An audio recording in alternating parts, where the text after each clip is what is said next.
नमस्कार दोस्तों, मैं राकेश भारद्वाज स्वागत करता हूं आपका मेरे YouTube चैनल आर के शर्मा 02 में। दोस्तों, हमने पिछली क्लास में देखा था कॉलम्स के बारे में, रो के बारे में और सेल के बारे में। अब इस क्लास में हम देखते हैं कुछ फॉर्मूलों के बारे में। जैसे पहला फॉर्मूला है सम का फॉर्मूला, दूसरा है परसेंटेज का फॉर्मूला। अब इस फॉर्मूले को हम इस टेबल में पुट करेंगे। मेरे पास में एक टेबल है जो अपन बोल सकते हैं स्टूडेंट मार्कशीट है। ऊपर यहाँ पे मैंने हेडर में दे रखा है name, Hindi, English, math, science. यहाँ पे मुझे टोटल निकालना है इसका, और यहाँ पे मुझे परसेंटेज निकालनी है। आपको दिख रहा होगा टोटल परसेंटेज। मुझे यहाँ पे टोटल में लगाना है सम का फॉर्मूला, परसेंटेज में लगाना है यहाँ पे परसेंटेज का फॉर्मूला। दोनों क्या होते हैं देखिए। मुझे यहाँ पे एक रिया है, रिया का हिंदी में 45 नंबर है, इंग्लिश में 74 है, मैथ में 75 है और साइंस में 74 है। मुझे सबका यहाँ पे योग निकालना है। तो देखिए दोस्तों, अगर हम एक्सेल के अंदर योग निकालते हैं, मतलब एक तरीके से जोड़ते हैं वैल्यू को, तो हमें लगाना पड़ता है सम का फॉर्मूला। तो इसके लिए सबसे पहले अगर कोई फॉर्मूला एक्सेल के अंदर हम पुट करना चाहते हैं तो हमें सबसे पहले बराबर का चिन्ह मतलब इक्वल साइन लगाना पड़ेगा। इसके बाद में लिखेंगे हम SUM, सम लिख दिया मैंने। सम के बाद देखो दोस्तों, यहाँ पे नीचे एक ऐसा टेबल सा आ जाता है जिसके अंदर सम इप्स ऐसे कुछ फॉर्मूले का नाम लिखा आ रहा है। इनके बारे में हम देखेंगे डिटेल से आगे। आप जुड़े रहिए मेरे साथ में। बट हम पहले बात करते हैं सम के फॉर्मूले की। दोस्तों, यहाँ पे अगर मुझे यहाँ पे इस फॉर्मूले का यूज करना है तो मैं एक टैब दबाऊंगा। कीबोर्ड में टैब आपने देखा होगा अच्छी तरह, उस टैब को यहाँ पे प्रेस कीजिए आप। तो टैब प्रेस करते ही यहाँ पे फॉर्मूला रन करता है। अब हमें सबसे पहले यहाँ पे आर्ग्यूमेंट देना है। आर्ग्यूमेंट क्या होता है दोस्तों, कि मुझे यहाँ पे कहाँ से कहाँ तक इसका योग करना है। तो मुझे देखो यहाँ पे रिया के नंबर हिंदी से लेकर के साइंस तक के ऐड करने हैं। तो उसके लिए मैं क्या करूँगा, यहाँ पे कल मैंने बताया था सेलेक्ट करना।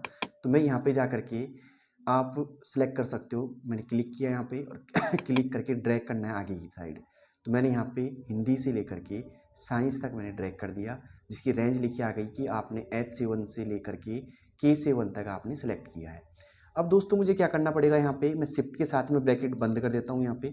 और ब्रैकेट बंद करने के बाद में ये फॉर्मूला मेरा कंप्लीट हो चुका है। अब मैं यहाँ से एंटर प्रेस करूँगा आउटपुट देखने के लिए। मैंने एंटर प्रेस किया कीबोर्ड से, तो यहाँ पे इन सब का योग आ गया। जैसे रिया की बात करें, रिया की हिंदी में 45 हैं, इंग्लिश में 74 हैं, मैथ में 75 हैं और साइंस में 74 हैं। इन तीनों चारों का मतलब चारों सब्जेक्ट हैं, तो चारों का योग यहाँ पे 268 आ चुका है दोस्तों। अब देखो यहाँ पे जाके आगे जाके आपको वापस से इक्वल लगा करके फॉर्मूला पुट करने की कोई जरूरत नहीं है।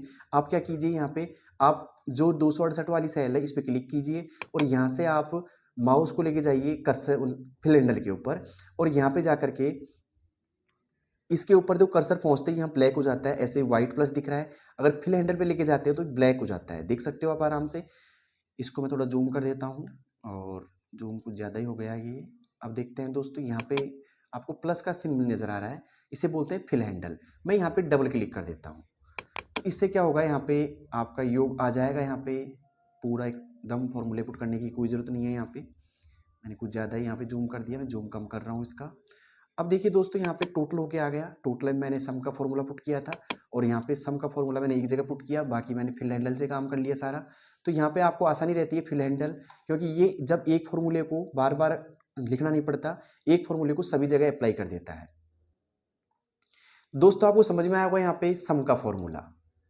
इसके बाद हम देखते हैं परसेंटेज का फॉर्मूला। परसेंटेज में कैसे करना है, देखो दोस्तों, मैं सबसे पहले इक्वल साइन लगाऊंगा।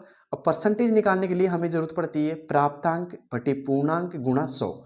मतलब जो नंबर मेरे मेरे पास में आए हुए हैं, टोटल सब्जेक्ट मार्क्स हैं, उनकी मुझे जरूरत पड़ती है। तो मेरे यहाँ पे टोटल नंबर 268 है, मतलब प्राप्तांक मेरे 268 है, जो कि L7 सेल में है। अब मैं यहाँ पे डिवाइड का चिन्ह लगाऊंगा, मतलब भाग दूंगा इसमें मैं टोटल सब्जेक्ट ऑफ मार्क्स मतलब पूर्णांक का। तो पूर्णांक हो गया 100 नंबर का हिंदी है, 100 का इंग्लिश है, 100 का मैथ है, 100 का साइंस है। तो चारों मिला करके 400 के हो गए। तो मैं यहाँ पे 400 का यहाँ पे भाग देता हूँ। मैंने दिया, देखो दोस्तों, यहाँ पे 400 का भाग। अब मुझे परसेंटेज निकालने के लिए 100 से मल्टीप्लाई करना पड़ेगा। मैंने गुणा का चिन्ह लगाया है यहाँ पे, और मैं लिख दिया यहाँ पे 100। आप देख सकते हो यहाँ पे नीचे आ जाता है, अगर जगह आपकी यहाँ पे कम है तो ये 400 गुणा 100, और यहाँ से मैं एंटर प्रेस कर देता हूँ। तो मेरी यहाँ पे परसेंटेज निकल के आ गई रिया की 67। अगर मुझे सभी की यहाँ पे परसेंटेज निकालनी है तो मैंने यहाँ पे क्या किसका यूज किया था, याद आया होगा आपको, फिल हैंडल का। वैसे हमें यहाँ भी फिल हैंडल का यूज करना पड़ेगा, क्योंकि टाइम बचाने के लिए हमें फिल हैंडल का यूज़ करना ज़रूरी है। मैं यहाँ पे जा कर के डबल क्लिक कर देता हूँ, तो यहाँ पे सभी की परसेंटेज निकल के आ गई। दोस्तों कैसा लगा मेरा वीडियो आपको ये? मैंने इसमें कोशिश की है सम के फॉर्मूले को और परसेंटेज के फॉर्मूले को समझाने की। अगर आपको वीडियो पसंद आ रहा है तो आगे मैं जो भी फॉर्मूले हैं सभी की यहाँ पे डिटेल से बात करूँगा। अब आप like and share and subscribe कर दीजिए अगर चैनल पसंद आ रहा है तो, और जुड़े रहिए मेरे साथ में। मिलते हैं नेक्स्ट